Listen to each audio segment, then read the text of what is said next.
Welcome back to Murder with the Missus. I'm Darren. And I'm Amy, and today we're going to tell you about the Lake Bodom murders. Don't forget to smash that like button. Check out the description for the links of all of our podcast platforms, Cash App, and Buy Me a Coffee. Like, share, subscribe, and don't forget to tell your friends. As always, people, tell your friends because you know what? They deserve to see us too. They deserve it. That's a gift. We're just a delight. Sure. To be around. We are. Oh, Lord. Okay. If you haven't heard of this one and you live in America, that's okay. It's one of those old true crime cases that folklore has exploded from. It happened in 1960 in Finland. So there's been plenty of stories told around campfires about this case, I can imagine. And you can read 20 articles on the same case and get some type of variation on each one. It's just wild. Plus, this is going to be another episode of Amy butchers words that are not American because, wow, we've had to reset this recording already once because I already messed it up. It's all good. I mean, I'm trying. If you get it wrong, they'll let you know.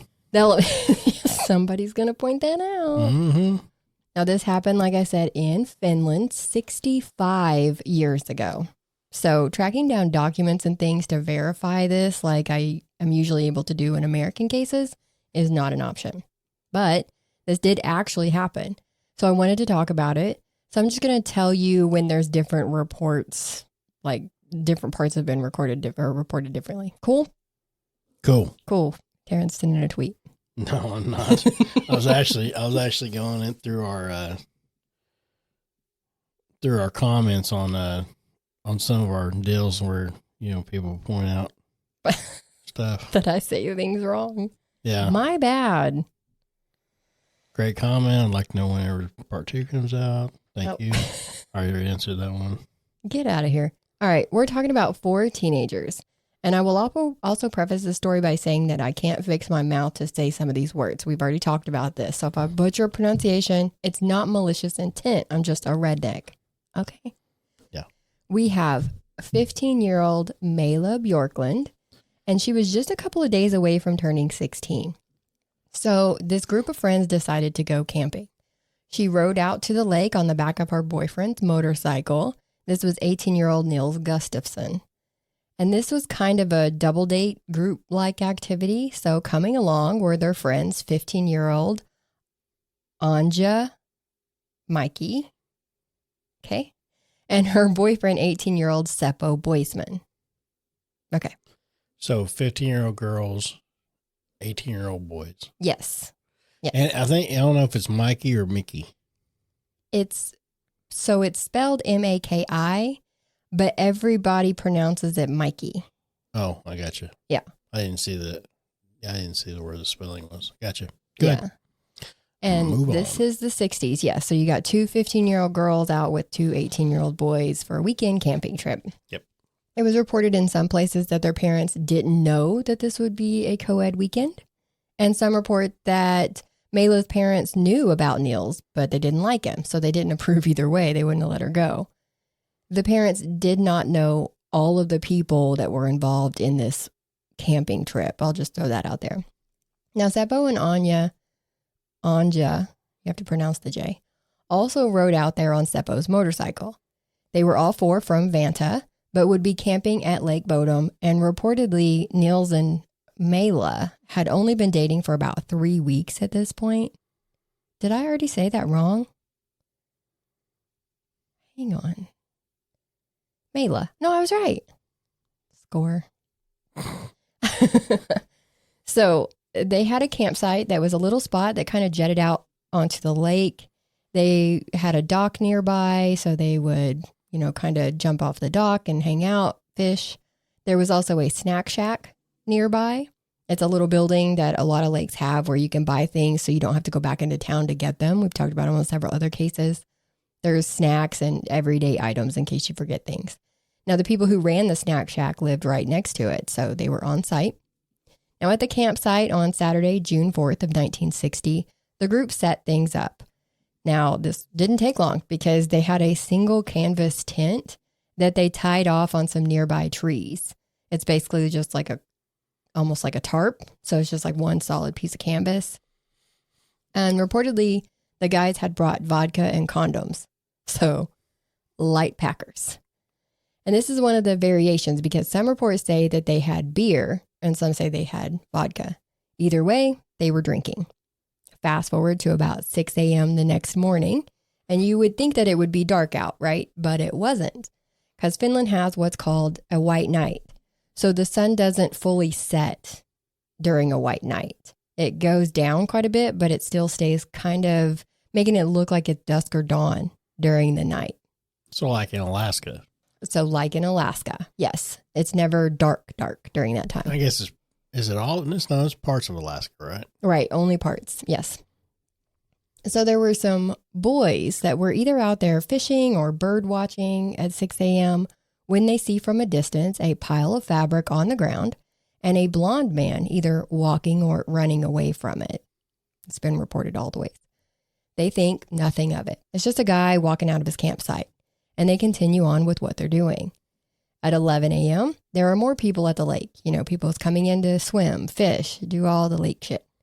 When a carpenter named Esko happened upon the same scene, the pile of fabric on the ground, and he was either alone, he was either fishing with his young son or multiple sons. There's so many variations, but either way, he sees this pile of fabric, and as he gets closer to see what it is, he sees that it is the canvas tent. But he also sees that there are 2 bodies lying on top of that tent. So he takes off. He finds a phone and he calls the police. It takes the cops over an hour to get out there. And they realize that there were 2 bodies inside the tent as well. Now, the 2 bodies in the tent are Seppo and Anja. The 2 bodies on top of the tent are Niels and Mela. Now, this is shocking, but even more shocking is when they realize that Niels is still alive.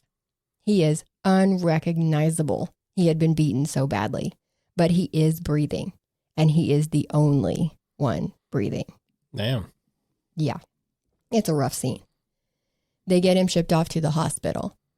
They see that all 3 of the bodies that are still there have been beaten and stabbed.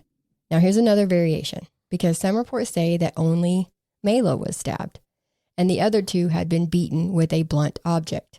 But once they move the bodies, they see that the tent itself was basically shredded, and it's very bloody. So you can see, if you're looking at the case pic, the bottom right picture is the police actually holding up this tent. So is it a bear? No. They were beaten with a blunt object. Bears don't usually have weapons. They're their own weapon, right? They got their fucking claws. They do have their claws. And they could their yeah. hands are hammers. that would be a blunt object, yeah. But the working theory is that these 4 teenagers were attacked from outside of the tent, right? Because obviously to do that much damage to the tent, you would have to go through the tent, right? Yeah. To shred it up like that. Now, what the question is how did Niels and Mela get on top of the tent if everybody was attacked inside of it? And based on their injuries, it looked like Mela took much more damage than the other 3 people did. Now, once they're able to look at the bodies, like medically look at the bodies, they report that they were stabbed and beaten with an object like a rock or a pipe. So now, like your bear theory is getting shoved out the door. Bigfoot. But Mela was the only one who had been stabbed 15 times. That's why they were saying she had more injuries than the others. And some of her injuries were inflicted after she was already dead. So some of the reports say that they were actually beaten to death, and then the killer stabbed Mela 15 times. So she was obviously a target. She was also naked from the waist down as well. Some reports it was from the waist up, but most reports waist down. See what I mean? Now, the investigation on this one was one of the worst that we've seen. They didn't close off the crime scene, so people were just trampling all over everything. But they did find out that things like wallets, cash, clothes, Neil's shoes, his leather jacket, and both sets of keys to the motorcycles were missing. A lot of reports say that in this case that it's weird that the killer didn't take the motorcycles but took the keys. And it is. If they thought everyone was dead, then you wouldn't have to worry about taking the keys to keep them from going for help, right? So why take the keys? I mean, and if it was one person who killed them, it would be kind of hard to leave on two motorcycles. That's true. That's true. What is the saying? Like, you can't ride two saddles with one ass or something like that. That's what I think of. But also, people would notice if you started a motorcycle in the early hours of the morning in a quiet campground, right? Like, you've got the snack shack right there, and the people who own it live there. So they're permanently there. They would hear you. Plus, like I said, or like you said, are you just going to like hold on to one as you drive the other and hope it doesn't wobble as you go down the road and knock you? Anyways, then you're stuck with two motorcycles and you got to either sell them or do whatever you're going to do with them. And people's going to notice. How did we get two motorcycles? But I mean, this is the 60s. It is. They don't have the technology yet to have the VIN numbers and all that stuff. No. Or, run the VIN numbers and everything like that. Back then. Not really. Back then it was a lot easier to get rid of stuff. It was a lot easier to get rid of stuff. Yes, I agree. But, all of a sudden Ned down the street has two motorcycles for sale, and then you hear this news report that these kids had two motorcycles stolen after they were killed.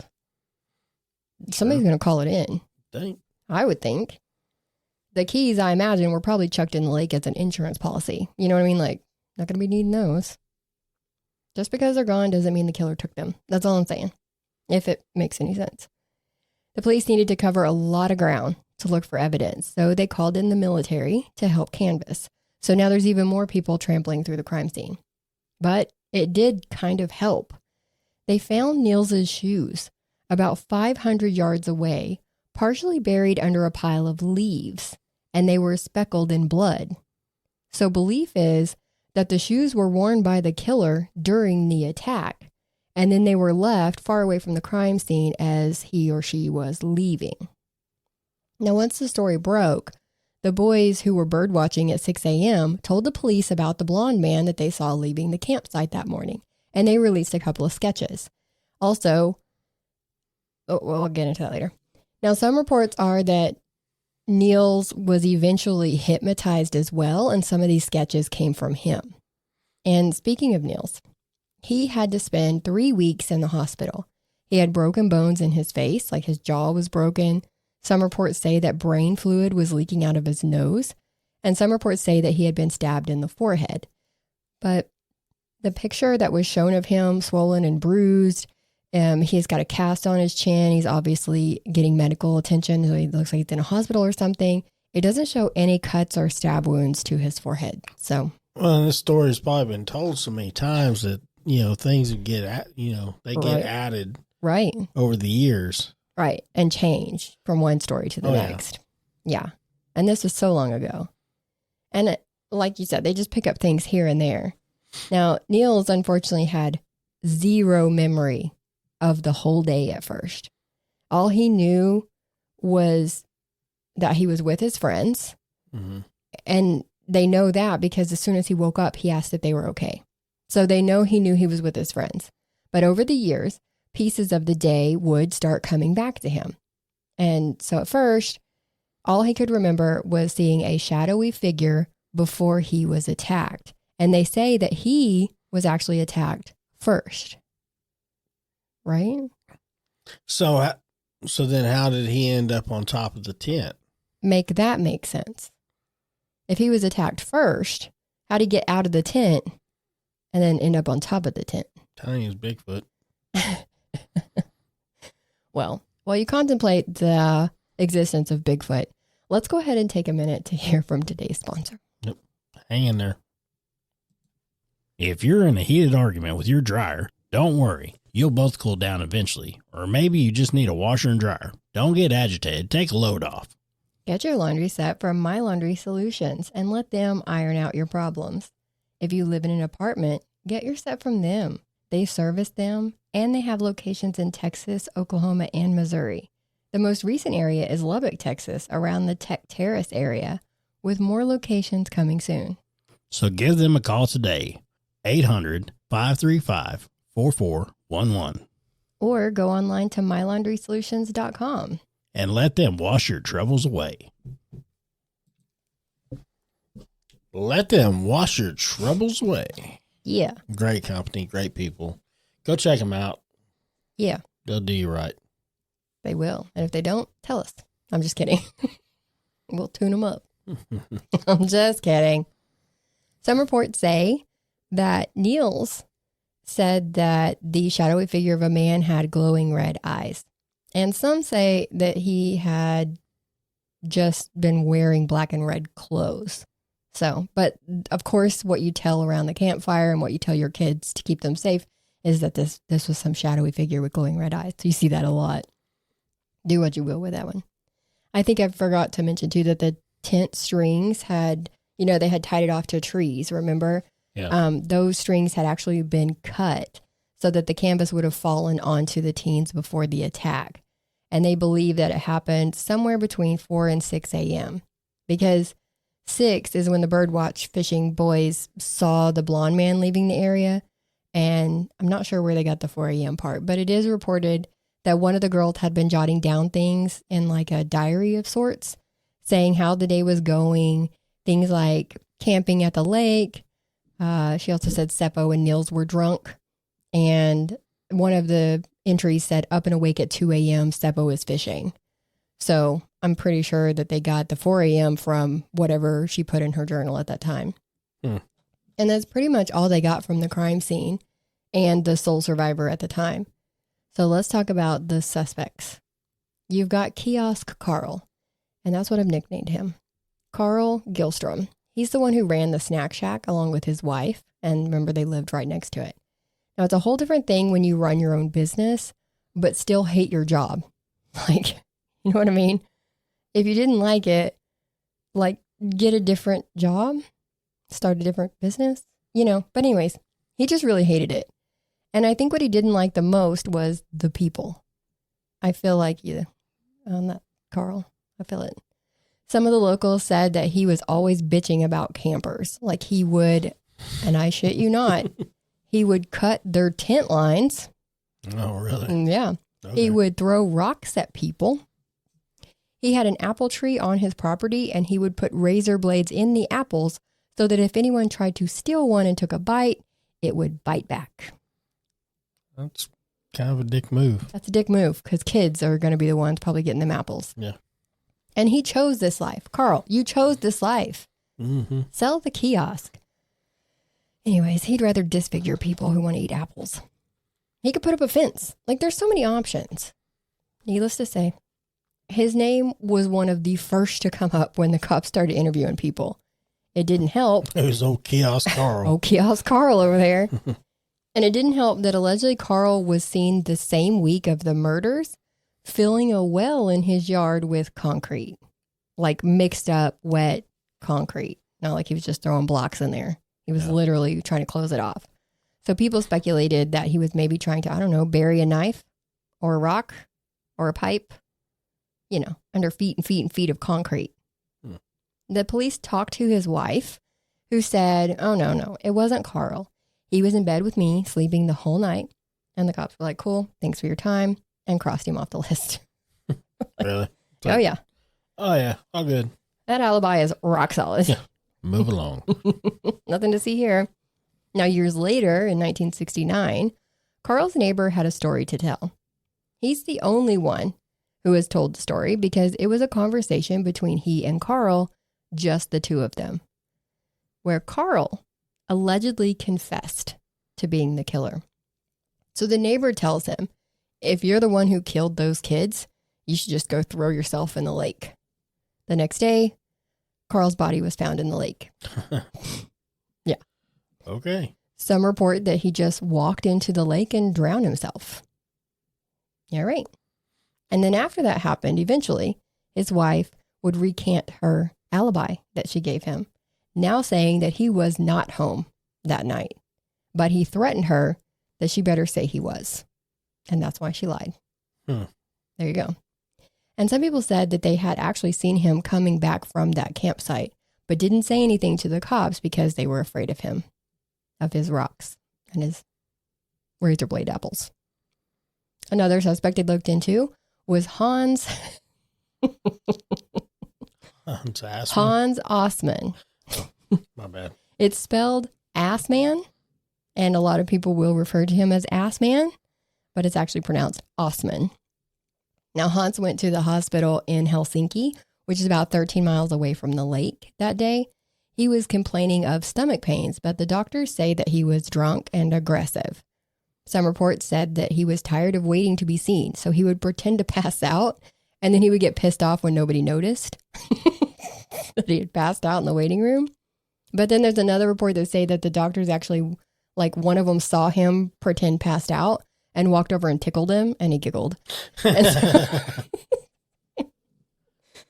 so then they were like, get the hell out, Carl. Or not Carl, get the hell out, ass man. And that apparently really pissed him off. Either way, they had to call the police on him. And he had dirt and mud all over him and caked under his fingernails and all over his hands. And his clothes had something that looked like blood on them. Oh, the ass man. Oh, ass man. I kept thinking like the ass man cometh when I was researching this, like the Iceman. Sorry, that's terrible. So they checked his alibi, which was his girlfriend, his sister, and brother-in-law. And they all said that he was with them that night, which they were about 15 miles away from the crime scene. Now, this was his mistress. So he also had a wife. But the mistress was like, oh, no, he was totally with us. Now, some say that he resembles some of the police sketches, but they're all different. If you'll look at the bottom left of the case pick, those are the different sketches. And they all look different to me.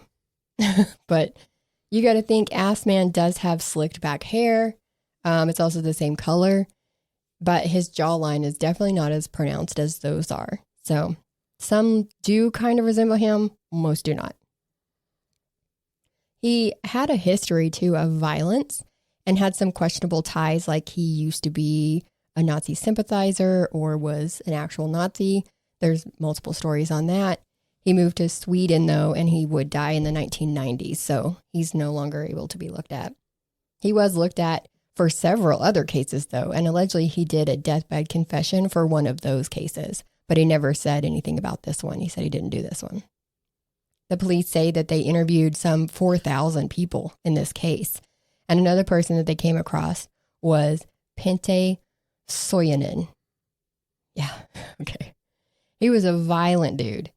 He allegedly confessed to being a killer to another inmate, but they rolled out pretty quickly because he was rolled him out pretty quickly because he was only 14 at the time of the murders. So there's also a picture. Sorry. There's also a picture that was taken at one of the funerals. We don't have that picture up there, but there was a man in the crowd that looks exactly like that bottom right sketch. Like exactly like that. It's wild. The wide jaw guy. But they never found out who that was. And they do say, that sometimes killers will go back to crime scenes or go to things like this just to see, other people's reactions and kind of boast about it. It's really weird, but they do. They return and they're thinking that might be what this was, but they never found out who that guy was. So the case just went cold at that point. Kind of shocked with an investigation like that. Right? They did such a good job. Mm-hmm. I don't know how they couldn't get any leads. Yeah. Move along. Now let's fast forward to 2004. Remember, this happened in the 60s. So we're in 2004, and the police just up and arrest a 62-year-old Niels. Really? Yes. He is now a bus driver, a husband, a father. The person who got this cold case had sent off that evidence because, advancements in forensic technology. They find out that Niels' blood was inside the tent. So now they say that it's possible that he actually got into a fight in the tent but with Seppo. Right? What? Okay. There was a woman staying at a nearby campsite who said that she heard two male voices arguing in the night. So they're like, oh, that's got to be Niels and Seppo, the only two men who were out there. The argument possibly turned physical because they were drunk. And maybe Seppo is the one who did the damage to Niels in that fight, breaking his jaw, causing the head trauma, things like that. Broken facial bones, bruises everywhere. And then Niels left the tent, or was exiled from the tent, some say, and then attacked it from the outside because he was pissed. Right? Now I'm thinking maybe in order for that to happen, Mela would have probably followed him out of the tent. And that's why the two of them were outside. And then after the attack, Seppo and Anja are killed. And then he turned on Mela. And that's why she was, damaged more severely and was outside, like I said. Now that's pure speculation, but when they tested his shoes, remember it was his shoes that were found 500 yards away. Yeah. When they tested those shoes, they found that all three of the teens had dried blood on those shoes. Do you know whose blood was not on the shoes? His? Niels. He was the only one. There was also no blood inside the shoes. So that's why they were saying that the killer had to be wearing them whenever the damage was done. Yes. So they believed that Niels thought about taking off after he killed all them, but then realized that he would be looked at as a suspect. And if he wasn't there, it would make it look even worse. So he took the shoes off and tried to hurry up and bury them under the leaves, and then went back to the crime scene and laid down waiting to be found. Yeah. There was also allegedly a bloody trail to the shoes, right? So they could follow a blood trail to where the shoes were found, but there was nothing else, like no bloody trail leaving where the shoes were found. So they could see it, you could see how they got there. Right. So the way they're putting this all together, you could say, okay, that could have happened. It could have. And it makes a little more sense than the killer just randomly putting on shoes, killing 4 people or thinking he killed 4 people, and then walking 500 yards and burying it and walking away. Yeah. Like, why would he do that? Also, prosecutors allege that Niels had been ID'd by one of those bird-watching fisher boys, that he had made some type of incriminating remark at one point over the years, and that he had later boasted to a woman that he was the actual killer. So they've got all these people coming forward saying, he said he did it. And then the kids are like, yeah, that's the guy we saw walking away from the campsite. Ugh. But they also offered up an alternative that maybe Seppo didn't do all that damage to his head, that he could have, just maybe broke his jaw or maybe broke some of the bones in his face. And then to make it worse, that he could have ran himself into a tree or something to make more damage, to make it more believable. You know what I mean? Like, you've bludgeoned all these other people. You need more damage. Or otherwise it doesn't look right. Excuse me. Now, he also had injuries to his knuckles and forearms. So they're saying that looks like he was actually in a fight. So everything is pointing towards what they're saying. His defense, though, would say that that was all bullshit. That if he had been so injured in a fight, that he would have been too messed up to be able to kill all of them, hide his shoes a quarter of a mile away, and track back to lay down and look like a victim. Plus, he was wearing socks that were clean. So they're saying he couldn't have walked all that way in the woods without getting them dirty. And those injuries to his knuckles and arms were not an indication of a fight, but of defensive wounds from when he was attacked first, remember? So on October 7th of 2005, that would be 45 years after the murders, Niels was actually acquitted. So they found him not guilty. The court said that the evidence was inconclusive. They failed to show motive, and the timing didn't allow for everything that they said happened. So I bet he sued him. Well, I don't think he had to, because the state of Finland paid him 44,900 euro. Yes, which is $45,000 in American money for mental suffering, for putting him through all this so many years later. And I was stuck on that the prosecution had said that the injuries were not bad enough to cause amnesia, But the defense is like brain fluid was literally leaking out of his nose. That can cause, memory loss. That's a lot of damage. Get your head out of your ass. Another thing that didn't come out in court was that there was a 5th DNA sample found at the campsite. I figured that this wasn't too big of a deal. This is a public campsite, right? You're going to have multiple DNAs on things. But it was reportedly found on a folded up pillowcase that had been tied with string on both ends. So it's not like they had found it on an old beer bottle or something. That would have been odd. But this was a literal pillowcase that somebody had used string to tie both ends closed on. It was really weird. And they've never identified whose DNA that was. So I doubt they even know. Now, they do know that it wasn't any of the teens, though. Sorry, it took me a minute to form that thought. But they do know it wasn't any of them. So it's definitely from an outside source, a 5th person. So it's still an unsolved case. Loads of people do believe that Niels did it. And loads of people believe that Kiosk Carl did it.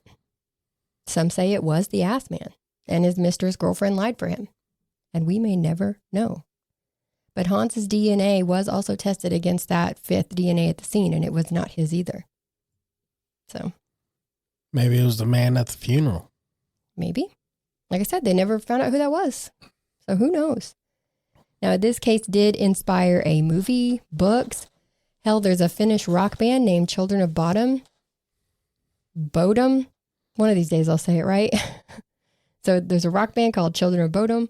And they got with Fat Lizard Brewing Company and made a beer called Lake Bodom Pre-Prohibition Lager. And it's actually brewed using water from the lake. What? Yes. Yep. They brewed it in 2019. And they used water from the lake. Yeah. I don't know about that. I was like, huh? I don't know about that. We're going to get comments like, oh, it's the best ever. It might be. I've never heard of it because I don't think they sell it here, but yeah, no. I don't know if I could try it now that I know where it came from. Do you know what happens in lakes? Like, ooh. And that's what this case is. The family's got no resolution. And if Niels is innocent, he just got drugged through the mud 45 years later. So it's really crazy. You got any final thoughts on this one? Who do you think? Huh? You looking at Carl? Nah, it sounded pretty good on Niels. A lot of people think it was. Old crazy Carl, Kiosk Carl, he sounded like he was pretty good for it too. You can't narrow it down on some of these. All right. But no. Whoever you think did it, let us know.